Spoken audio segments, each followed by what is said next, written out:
బుడమేరికి ఏదైతే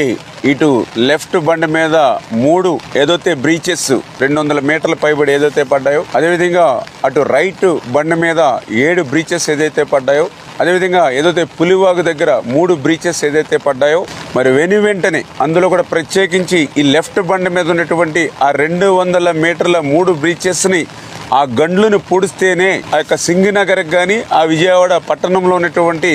వరద ఉధృతిని తగ్గించవచ్చు. ఎన్ని సహాయ సహకారాలు చేసినా కూడా, బాధ్యతలు తీసుకుని మనం పని చేసినా కూడా ఈ గండ్లు పూడ్చకపోతే ఆ యొక్క సింగనగర్ కానీ ఆ యొక్క విజయవాడ పట్టణ ప్రజలకు కానీ ఉపశమనం ఇవ్వలేము అనేటువంటి ఉద్దేశంతో చంద్రబాబు నాయుడు గారు ఎప్పటికప్పుడు ఈ యొక్క గండ్లను పూడ్చడమే ధ్యేయంగా లక్ష్యంగా మాకు మానిటరింగ్ చేస్తూ, అదేవిధంగా నారా లోకేష్ బాబు గారు కూడా స్వయంగా ఈ గండ్ల దగ్గరికి వచ్చి ఆయన కూడా సూచనలు ఇవ్వడమే కాదు, ఏదైతే ఏజెన్సీలను కూడా ఎన్ని కావాలితే అంతమందిని పెట్టుకుని